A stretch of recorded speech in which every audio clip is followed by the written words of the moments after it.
다시 한번 여러분의 삶 속에 하나님께서 주신 은혜와 평강이 넘치시기를 주님의 이름으로 축원합니다. 오늘은 소를 모는 자라는 제목으로 말씀을 살펴보려고 합니다.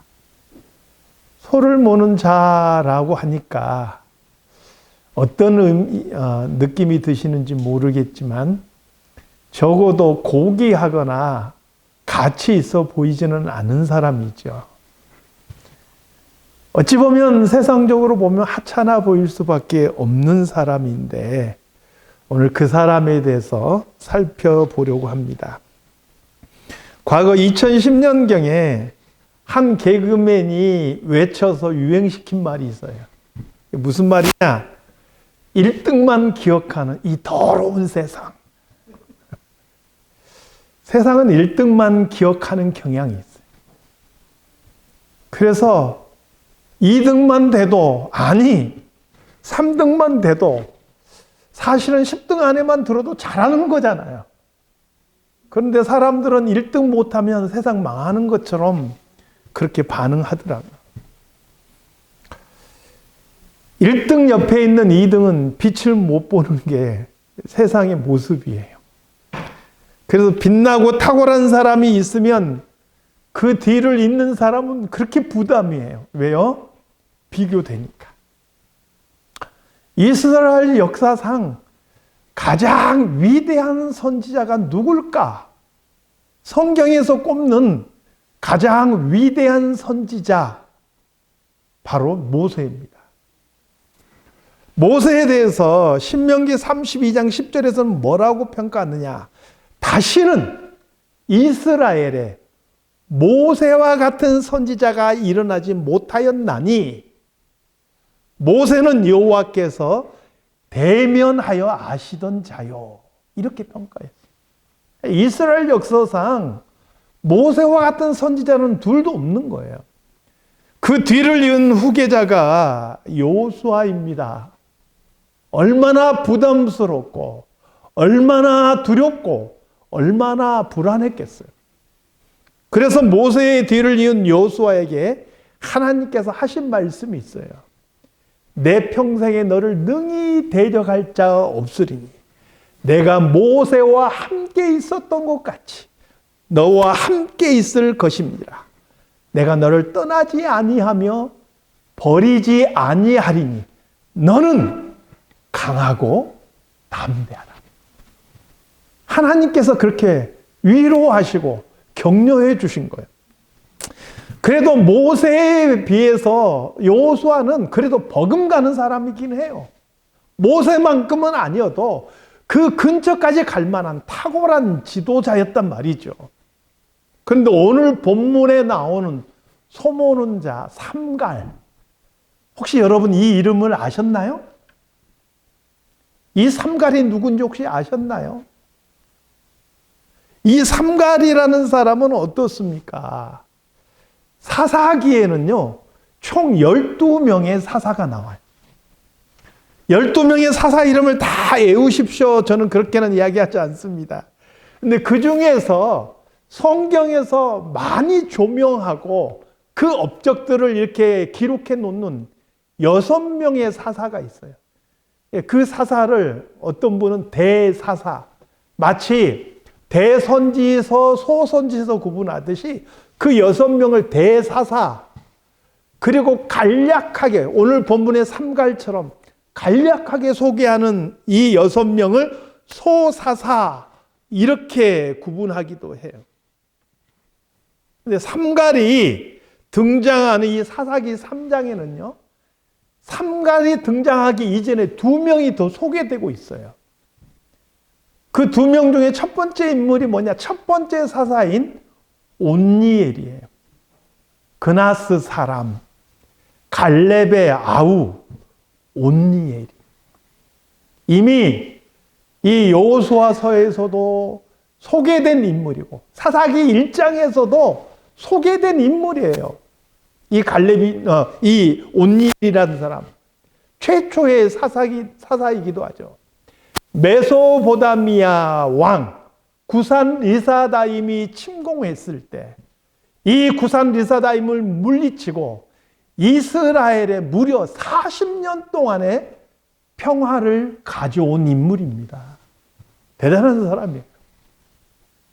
갈렙 이후에 또 왕이 된 사람이 있습니다. 그 사람이 누구냐? 왼손잡이 에훗이라는 사람. 베냐민 지파 게나의 아들 에훗이라는 사람. 왼손잡이로 소개되고 있는데 원문의 의미는 정확하게 지금 우리가 말하는 왼손잡이기보다는 오른손에 장애가 있기 때문에 왼손을 사용할 수밖에 없었던 사람인 것. 뭔가 핸디캡이 있는 거예요. 베냐민 지파가, 그 베냐민 뜻 자체가 오른손의 아들인데 오른손의 아들 지파에서 오른손을 못 쓰고 왼손을 쓸 수밖에 없었던 사람이에요. 그런데 이 당시 모압 왕 에글론이라는 사람이 그 주변의 민족들을 규합을 했어요. 암몬 왕도 동원하고, 그래서 블레셋 사람도 동원하고, 그래서 이스라엘을 침략하고 괴롭힌 거예요. 그런데 이 에훗이라는 사람이 자기 왼편에 칼을 숨기고 들어가서 이 사신으로 모압 왕을 만나서 1대1로 딱 독대를 하는 거예요. 모압 왕이 봤을 때 오른손에 장애가 있는 거예요. 오른편에 보니까 칼도 없어요. 그러니까 안심하고 있는 거예요. 이 에글론이 방심했을 때 왼손으로 칼을 뽑아서 에글론을 찔러서 암살을 하는 거예요. 그리고 돌아와서 이스라엘 민족들을 모아서 이 모압 왕을 치는데 이 에훗이 살아있는 동안 모압이 다시는 이스라엘을 넘보지 못하고 무려 80년 동안 평화를 가져왔어요. 얼마나 대단한 사람입니까? 그리고 오늘 이 본문에 딱 한 절로 삼갈이라는 사람을 딱 처리하고 넘어가는 거예요. 사실 삼갈 이전에 그 두 명만 대단하게 소개된 게 아니에요. 삼갈 이후로 나오는 인물이 누군지 아십니까? 최초의 여자 사사 드보라가 나와요. 바로 4장에. 드보라가 나오고 나서 그 다음 사사가 누군지 아십니까? 여러분 다 아실 거예요. 300명으로 미디안에 13만 5천 명을 물리쳤던 기드온이 나와요. 앞으로 2명, 뒤로 2명, 다 위대하고 대단한 업적을 남기고, 그리고 그 땅 이스라엘에 평화를 가져왔던 그런 사사들이다 하는 것이죠. 이 대단한 업적을 누린 사람 그 뒤로, 그 다음에 그 앞으로 딱 한 절로 소개되고 있는 게 바로 삼갈이라는 사람인 거예요. 이러한 대단한 사사들 사이에서 솔직히 오늘 본문을 읽어보니까 어찌 보면 삼갈이라는 사람이 하찮게 보여지는 거예요. 하찮다. 더군다나 그에 대한 기록을 한번 살펴보면 31절 말씀, 오늘 본문인데 우리 다 같이 한번 읽어볼까요? 자, 시작. 에훗 후위에는 아낫의 아들 삼갈이 있어 소모는 막대기로 블레셋 사람 600명을 죽였고 그도 이스라엘을 구원하였더라. 우선 본문에서 삼갈은요, 단순하게 아낫의 아들 삼갈 이렇게 소개되는 것을 보게 돼요. 온니엘이 그나스 사람, 갈렙의 아우 온니엘이다. 에훗이라는 사람, 베냐민 사람, 게라의 아들, 왼손잡이 에훗이다. 또 드보라는 어떻게 소개되느냐? 에브라임 산지 라마와 베델 사이에 거주하는, 베델 사이에 드보라의 종려나무 아래에 거주하는 랍비돗의 아내 여선지자 드보라. 길죠. 그 다음에 기드온은 아비에셀 사람 요아스에게 속한 오브라에 사는 요아스의 아들 기드온. 여기에 비해서 그냥 삼갈이라는 사람은 아낫의 아들 삼갈 이렇게 소개되고 있다는 거예요. 이게 지금 별것 아닌 것 같지만 사실 삼갈이라는 사람은 그렇게 내세울 만한 출신 배경이 없다. 이런 소리인 거예요. 또 그가 블레셋 사람과 싸웠는데 그 도구가 소모는 막대기. 이 소모는 막대기가 지금도 팔레스틴 지방에 있다 그래요. 그래서 그 도구들을 자세히 이렇게 소개하고 있는 거 보면 길이가 한 2m 40cm. 사람 키보다 조금 한 50 이상 더 큰 거죠.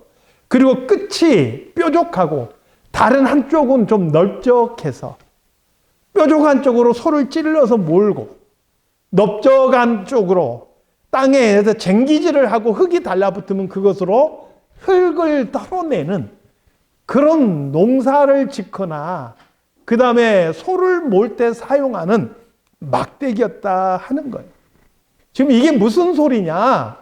삼갈이라는 사람은 농사를 짓는 사람이었거나 아니면 소를 모으는 목동이었다. 이렇게 말하고 있는 거예요. 이렇게 변변찮은 출신이고 성경 기록마저 단 한 절에 불과한 삼갈인데 그럼에도 불구하고 그가 한 일은 사실은 범상치가 않아요. 첫 번째로 그의 싸움의 대상은 블레셋이라는 그 민족이었어요. 여러분, 이 블레셋은 어떤 사람들인지 아십니까? 태어나면서부터 전투를 위해서 훈련받은 사람들이에요. 전투 민족이에요. 우리가 너무나 잘 아는 골리앗이라는 사람이 어디에 속한 사람이냐? 바로 이 블레셋에 속한 사람이에요. 골리앗은 집안 자체가 거인 집안이에요. 그 동생 라흠이라는 사람도 역시 거인이었어요. 골리앗과 동일하게 소개되는 것을 보게 돼요. 얼마나 이 사람들이 전투를 잘했느냐. 팔레스틴에서 애굽으로 내려가는 그 길목에 이 블레셋 사람들이 거주하고 있었어요. 사실 이스라엘 백성들이 출애굽할 때요. 바로 그곳으로 통해서 가나안 땅에 들어가면 일주일이면 들어가요. 그런데 하나님께서 그곳으로 이스라엘 백성들을 인도하지 않으시고 광야 길로 이스라엘 백성들을 인도하셨어요. 왜 그러셨느냐? 여러 가지 이유가 있어요. 그들을 시험하시고 그들을 낮추시고 그들이 얼마나 하나님을 경외하는지 보기 위해서도 있지만 성경에서 소개하는 중요한 이유가 하나 있는데 그게 뭐냐? 바로 그 지역으로 가면 그들이 맞이해서 싸우게 되는 첫 번째 민족이 블레셋이에요. 이 백성이 블레셋과의 전쟁을 하게 되면 그들이 그 전쟁을 겁내서 다시 애굽으로 돌아갈 것을 하나님께서 예상하신 거예요. 그래서 블레셋과의 전쟁을 피해서 광야길로 하나님께서 인도하셨다. 이렇게 말씀하고 있는 거예요. 이 대단한 민족이 블레셋이에요. 그런데 삼갈이라는 사람은요, 자기의 평생의 삶을 바쳐서 이 블레셋과 싸웠다는 거예요. 농사 짓는 사람이에요. 소모는 사람이에요. 세력이 없습니다. 그럼에도 불구하고 하나님께서 자신에게 주신 힘과 자신의 사명대로 평생의 삶 속에서 블레셋 사람과 싸워서 600명을 죽였다. 성경은 그렇게 기록하고 있는 거예요. 이 삼갈이라는 사람은 훈련된 군인도 아닙니다. 삼손처럼 특별한 능력을 받은 것도 아닙니다. 일상에서 사용하는 도구 가지고 블레셋 사람 600명을 죽였다. 물론 삼손 같지는 않죠.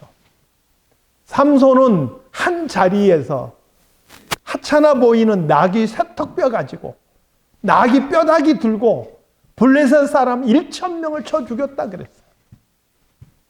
그런 것에 비하면 평생 동안 그가 사사로서 블레셋과 싸우면서 600명을 죽인 거 그거 아무것도 아닌 것처럼 그렇게 보여집니다.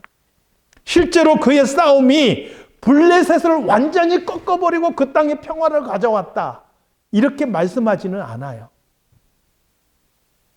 그 이후로도 블레셋은 계속 번성하고 다윗 왕 때에 이르기까지 계속 이스라엘을 침략했던 그런 민족이기 때문에 그렇습니다. 그것이 삼갈이 가진 한계였을지 몰라요. 그의 능력의 한계였을지도 몰라요. 그런데 여러분, 성경은 삼갈에 대해서 어떻게 평가하고 있습니까? 그도 이스라엘을 구원하였더라. 따라서 해봅시다. 그도 이스라엘을 구원하였더라. 저는 이 점이 정말 의미 있게 다가왔어요.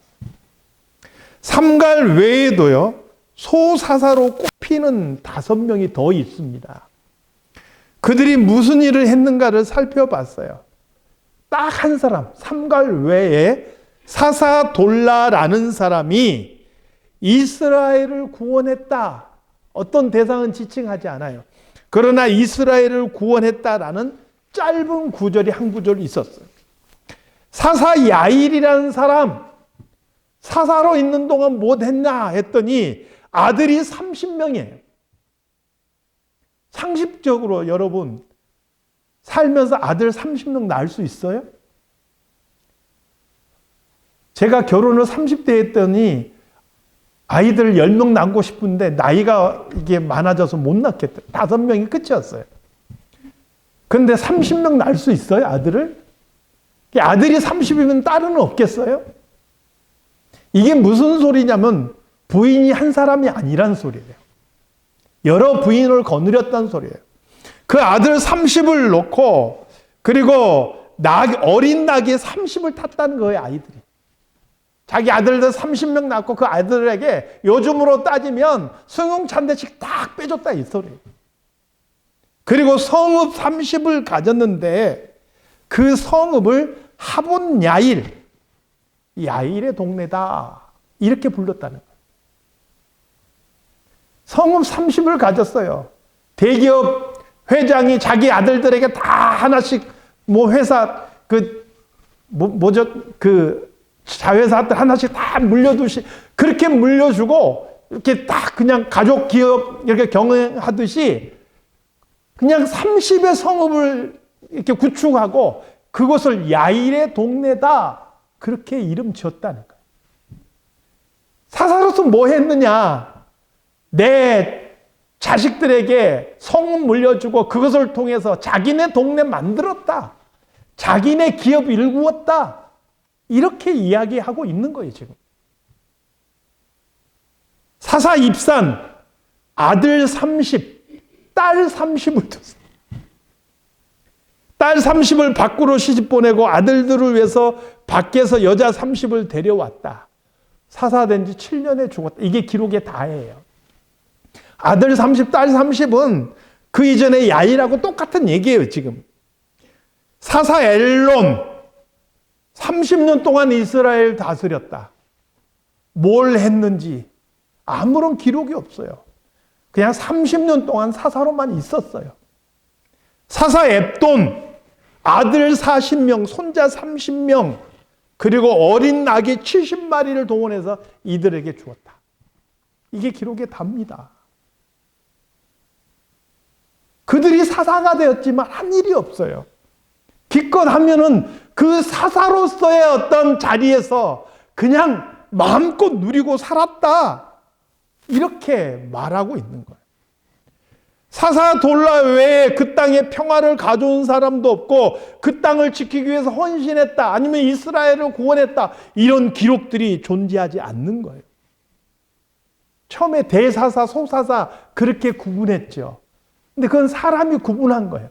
사실 성경에 보니까 그런 구분법이 아니라 다른 구분법을 사용하고 있어요.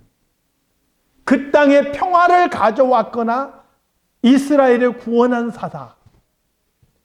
그리고 자기 자신을 위해서 아낌없이 누리고 살다 간 사사. 이렇게 딱 둘로 구분되는 거예요.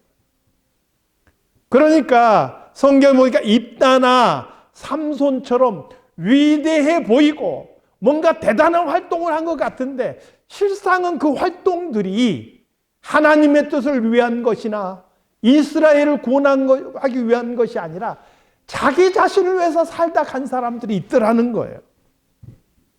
삼손을 보십시오. 블레셋 사람은 1000명을 죽이고 죽을 때는 살아있을 때보다 더 많은 블레셋 사람을 죽였다, 이렇게 말하지만 성경은 마지막에 이 삼손에 대해서 뭐라고 이야기하느냐? 이스라엘의 사사로 20년 동안 지냈더라. 그 땅에 평화를 가져왔다거나 그가 이스라엘을 구원했다는 말이 없어요. 오히려 삼손이 죽고 난 다음에 이스라엘은 오랫동안 블레셋의 지배를 받고 고통스러워하는 것을 보게 되는 것이죠. 그러나 오늘 본문의 삼갈은요, 비록 짧은 한 구절이지만 그도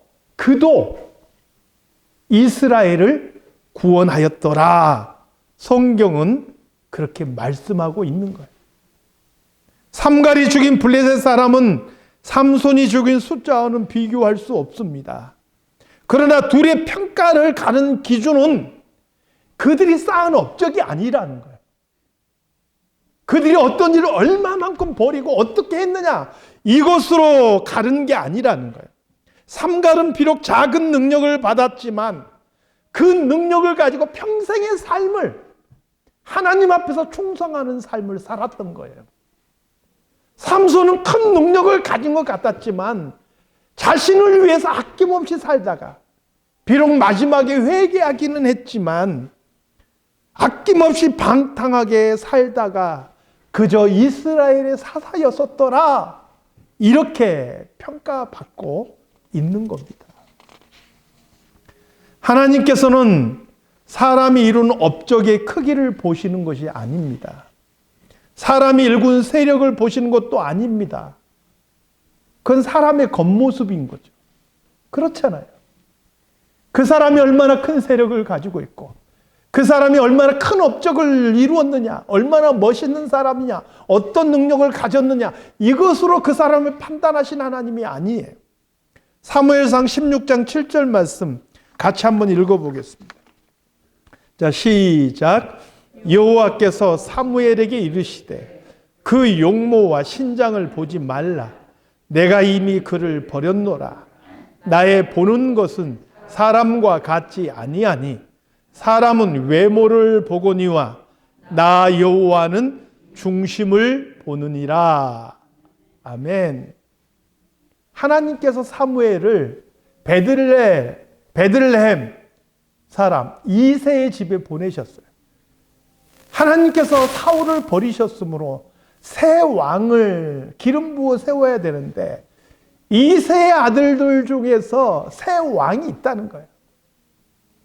사무엘이 이새의 집에 가서 아들들을 다 불러 모아 주십시오. 이새가 아들들을 다 불렀어요.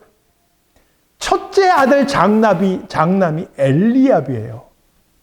엘리압을 보자마자 사무엘이 반했어요. 이야, 인물이 참 대단해요. 뭔가 능력이 있어 보이고 한눈에 반해가지고 바로 이 사람이야말로 이스라엘의 왕이 될 사람이 아닌가. 하나님께서 말씀하셔요. 그의 용모와 그의 신장을 보지 말라. 내가 이미 그를 버렸노라.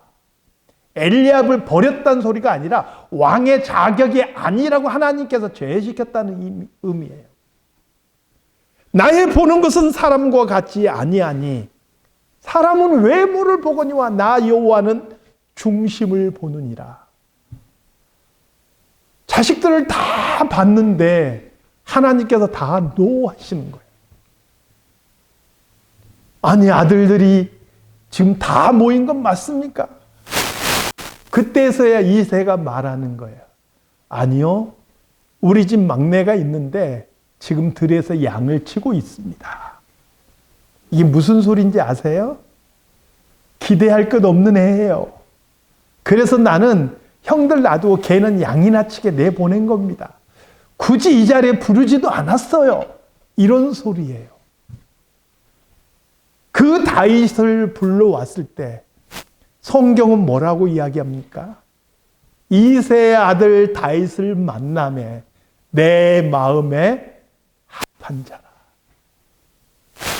가장 가치 없고 가장 하찮다고 여겨졌던 그 다윗인데 하나님께서 그 마음에 하나님을 경외하는 것이 있고 하나님을 사랑하는 지극한 마음이 있는 것을 보시고 내 마음에 합한 자라 그렇게 평가하셨다는 거예요.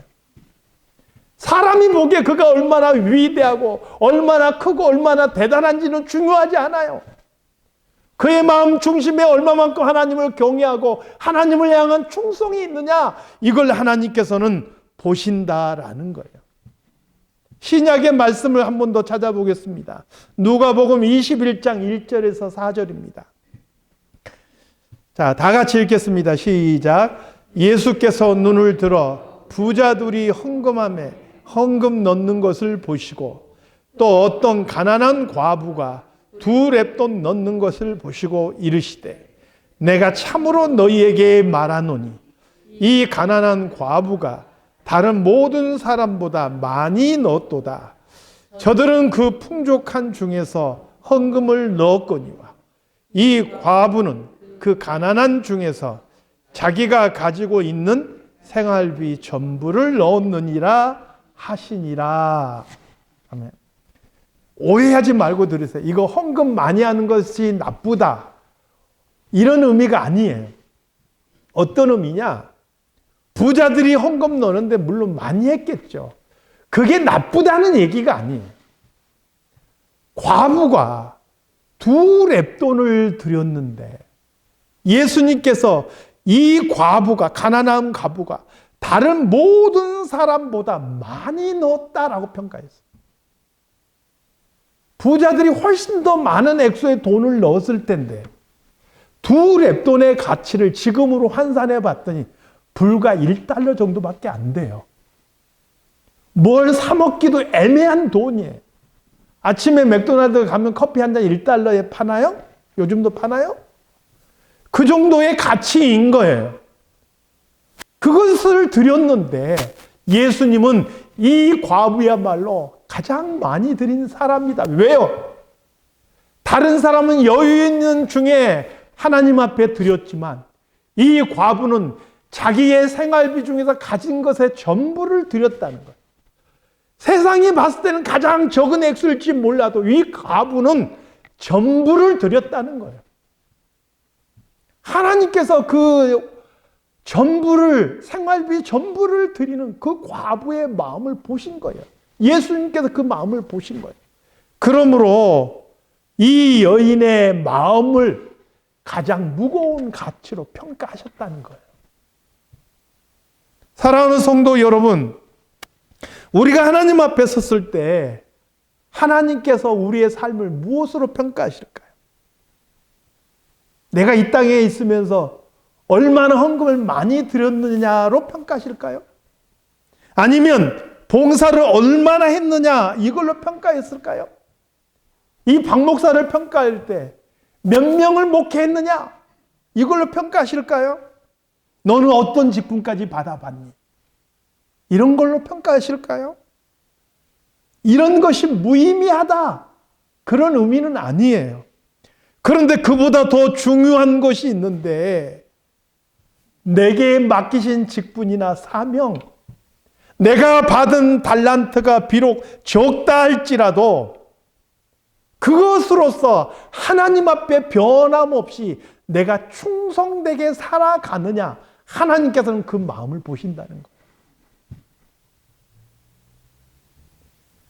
오히려 위대한 능력을 가지고 자기 자신을 위해서 살아버렸던 그 사람보다 비록 작은 능력일지라도 비천한 출신이라 할지라도 자기의 평생에 걸쳐서 하나님께서 맡긴 직분을 가지고 블레셋과 투쟁하는 삶을 살았던 삼갈에 대해서 그도 이스라엘을 구원하였더라. 성경은 그렇게 평가를 해주고 있다는 거예요.